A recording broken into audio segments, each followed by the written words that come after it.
welcome to the Playboy Lounge. I'm your host, Mahfouz Al Kadir, and we're just lounging and pondering a lot of stuff that's been going on during the week or through the week, this past week, especially Thursday. You have the Kanye situation when he's got suspended for Twitter because he posted a swastika. And so he was permanently suspended. His account has been permanently suspended. And a lot of people are saying, why now? After all the, to a lot of people, hateful rhetoric that he's been spewing over the past few weeks or a month or so.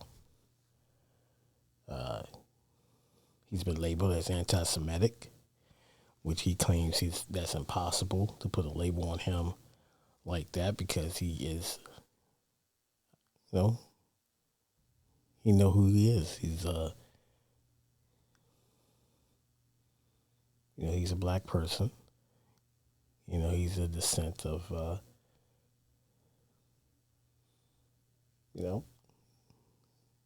Israeli-like sense, I guess, or Christian sense. He can't be anti-Semitic, but mainly because he's black. And so if we're God's chosen people, which a lot of us that's out here, a few of us citizens, believe in their heart that they are, and they the rightful descendants of that, they may agree with him. And some may not because of the verbiage.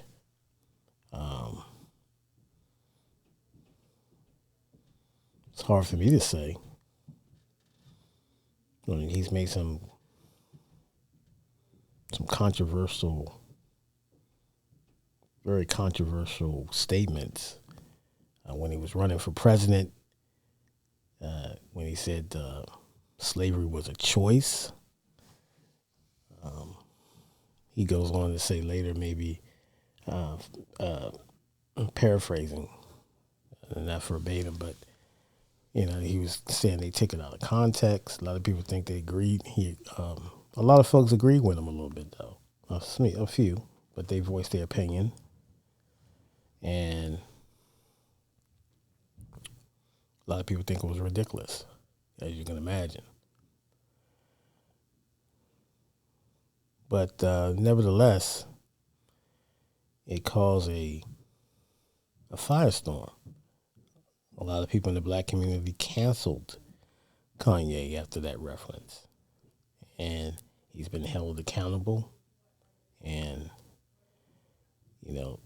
he hasn't avoided the situations. He just holds strong on his beliefs, whether you agree with him or not. And that's how I feel. He's very, opinionated, and he has his views on what life is and where, through his spirituality, that he wants to lead this movement, whether running for president or in his fashion field. Even after all the financial dismantling that he had with his net worth. He still feels that his mind that opens the door for him to do bigger and better things. And whether you believe that, that's up for debate. But he's still listed on Forbes to be his net worth of 400 so, a little over 400 so million, which is not it's not a small piece of change, but a lot of the stuff is outlandish. Let's be real. Let's have a real conversation. A lot of it is outlandish. And Kanye, to me, I don't know. I don't know. I'm giving a long rope with him because first of all, I am a fan of his music. I like, when he did the interviews that he does. I like I agree with some of the things he said. Of course, not the so-called quote unquote anti-Semitic language or tropes that that he has spoken about. But for the most part, I'm interested in what he has to say, and I try to decipher a piece of it or a lot of parts of what he says and take it into context and try to view it for myself or break it down and just try to put it together as far as the overall aspect of where his vision might go. As a artist or whatever, sometimes your vision people cannot see. They don't. It's individual interpretation because you have this vision of where you want to go. Yet,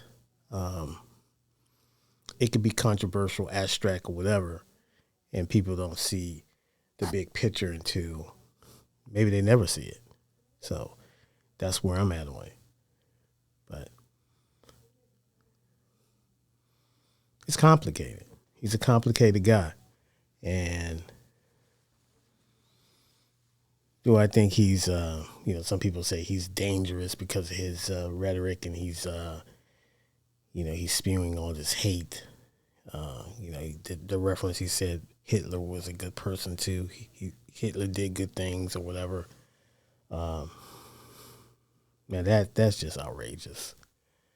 Let's keep it a buck. I don't agree with that. One way, 100% don't agree with him on that. But I think in context, what he was trying to say that where he's at spiritually, he will have to love people's flaws and to truly be a vanguard for his cause. He has to love people for their faults and for, no matter what, no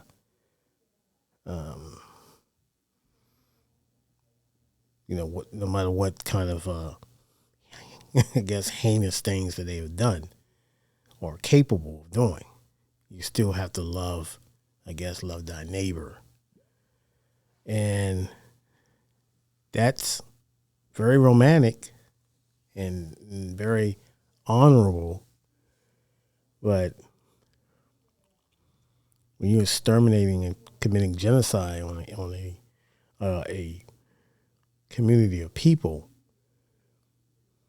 and you had this diabolical plan and system in place to murder innocent people because of their beliefs in religion and culture, race. It is it's not acceptable on any level of civilization. It's not acceptable. It's beyond barbaric to me. It is sinister. It is inhuman. And it should be dealt with the weight of the law, the weight of the avenues of prosecution or dealt with severely. And it has to be really prevented before we get to, you have to have some preventive maintenance on the situation before it gets to the levels of people getting behind rhetoric that's detrimental to a people, a group of people, a group being singled out for violence, uh, defamation of character, slander, you name it. And so this is the same thing with my community, if you want to call them black people, as many people do. Um, this is what we've been screaming for years, that this system has been detrimental, designed for people of a darker hue to fail. And so, yes, I agree with the outrage in regards to Kanye West. And I just explained it in detail previously.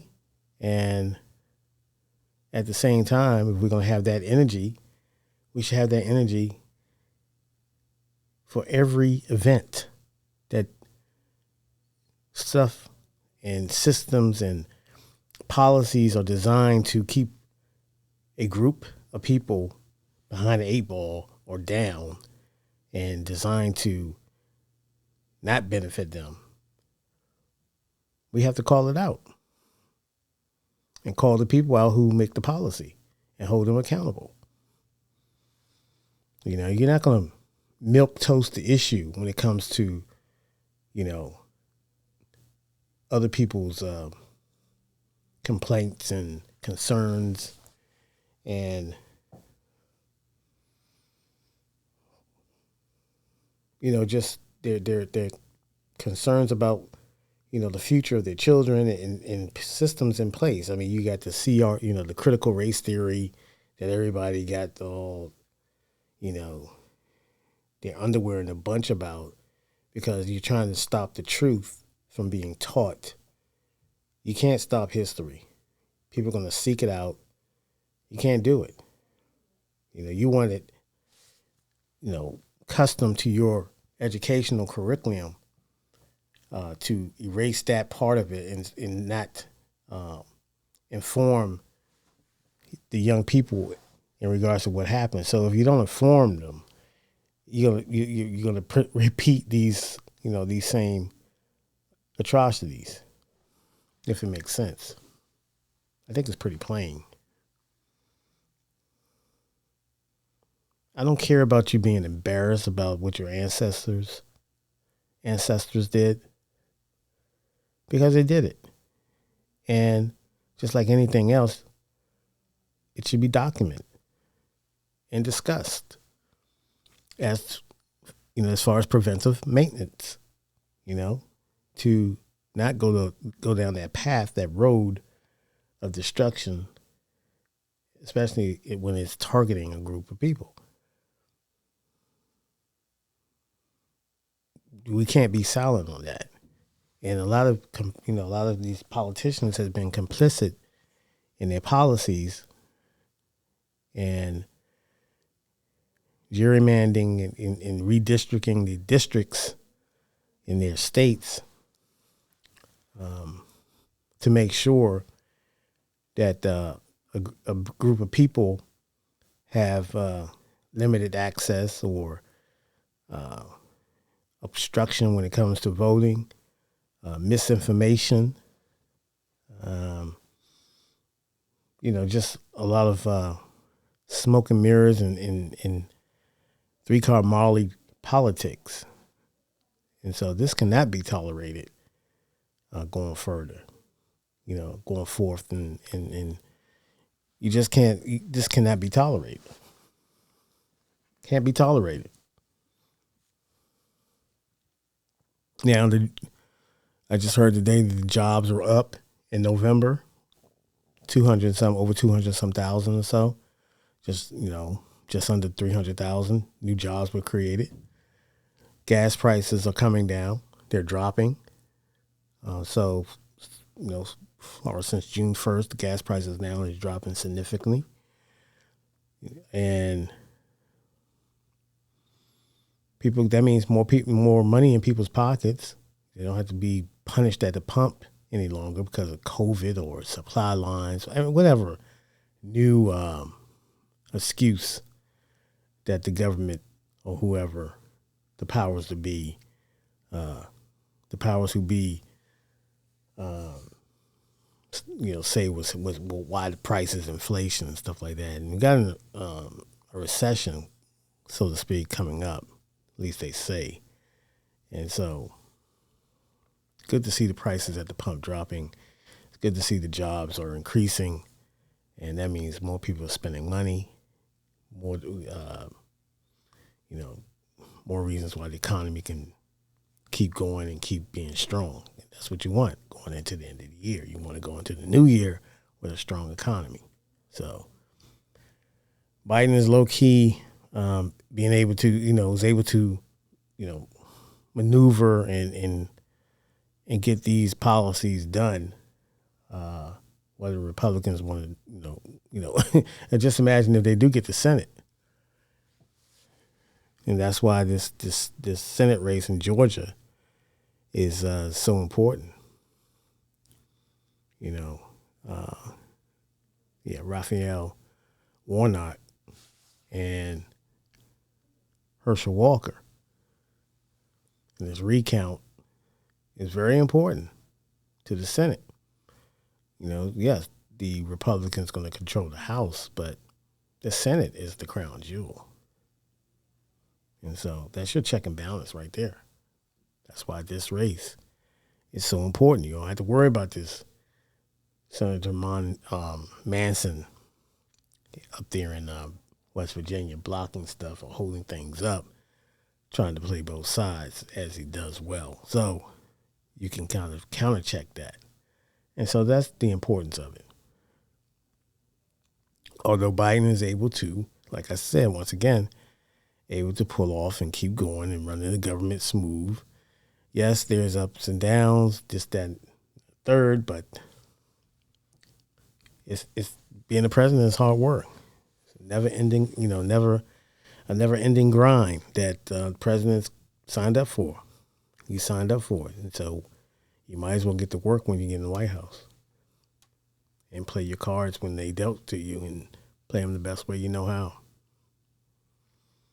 So that's where I'm at on it. And so circling back to Kanye West, yeah, I mean, he's a controversial guy. He's a very controversial guy, and he's outrageous, I admit. Like I said, I'm a big fan of his. And I don't agree with everything he says. I think he's stepped over the line quite a few times. I think this latest situation, I mean, he even dragged Chris Paul, point guard for the Phoenix Suns, into his marital affair as far as, letting the world know that he's seen Chris Paul with Kim Kardashian, his ex-wife. So now I don't know. He didn't give specific dates. I'm not going to assume. They've been separated and they, since got a divorce finalized. So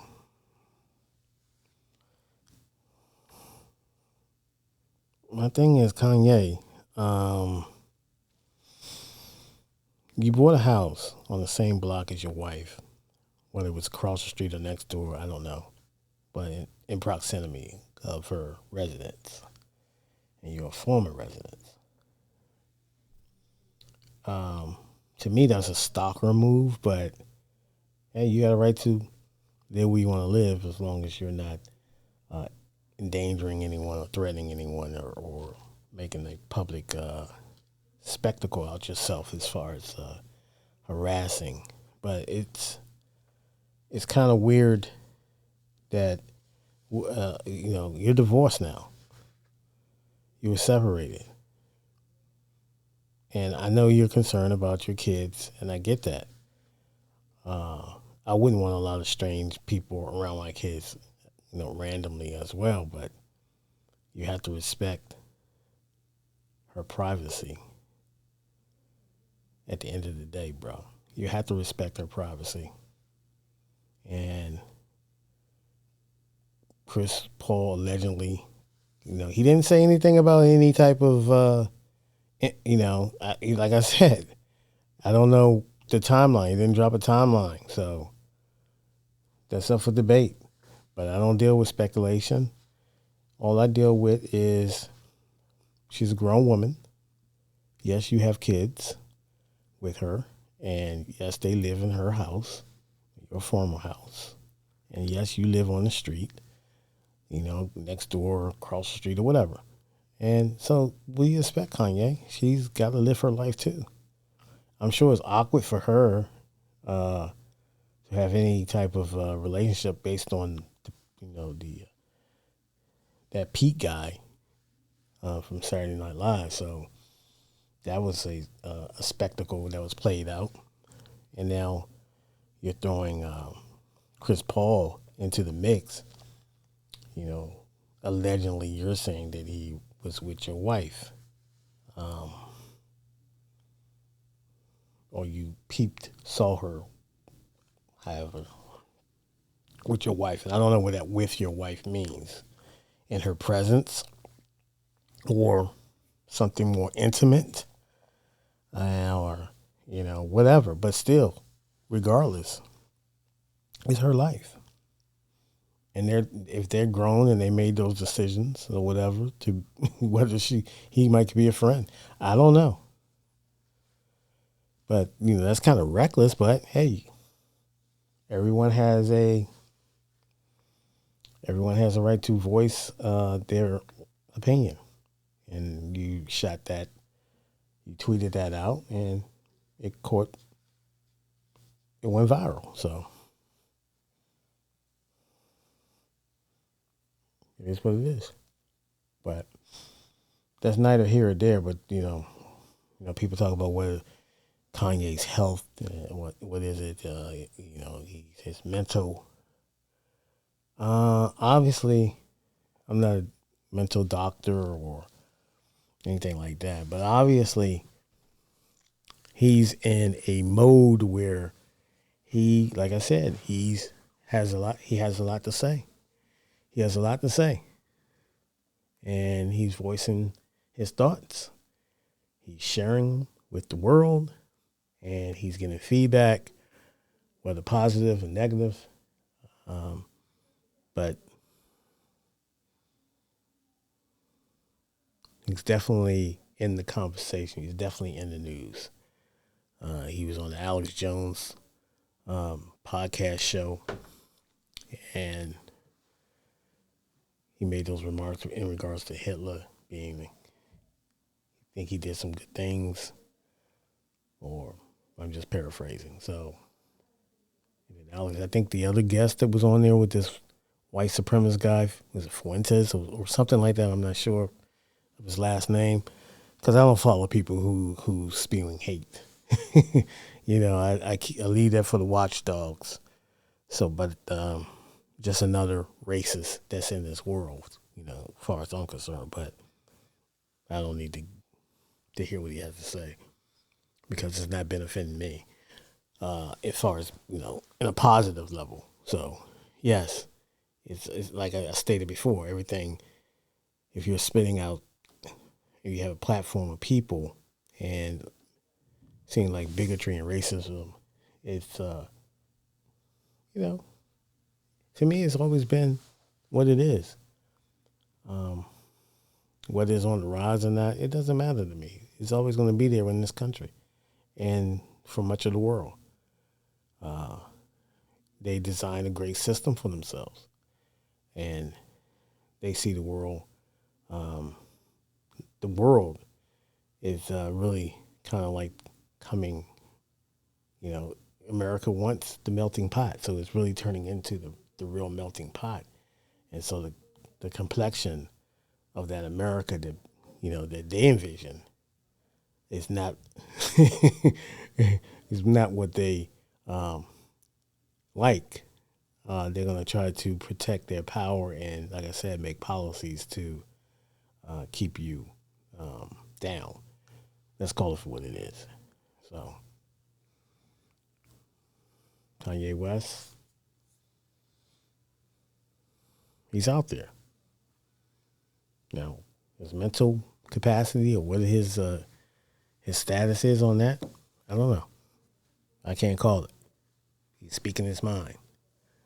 And, you know, his bipolar or whatever condition, and he said he wasn't taking his meds because his meds, you know, there was, you know, that they were trying to force him, not force him, but he didn't want to take them no longer because it wasn't really, I guess, it was keeping him, I guess, at a bay as far as him not being able to see clearly. It was keeping him in the fog, was from what I gathered, is as to why he's not on his medication. So he's out in the world, and he's a voice for people, whether they believe everything he says, but he's an inspiration to a lot of people. And so the far right and the right wing party has an ally with a big platform. And it's a very good chess play by some people who are who can use this as the viewership, far as the Kanye supporters, so to speak. So they're going to kind of latch on, as you can see him on Alex Jones' show, but and this Fuentes guy. You know, this is a play. This is a chess move for them too. And so they both they're both playing these games. They're both you know, benefiting from the rhetoric. So the life we live in, the world we live in. God bless America. May she be embraceful. May she take us all in respectfully and unconditionally, so we can stand united as a strong America once and for all. Peace and blessings. We'll see you next time. Peace.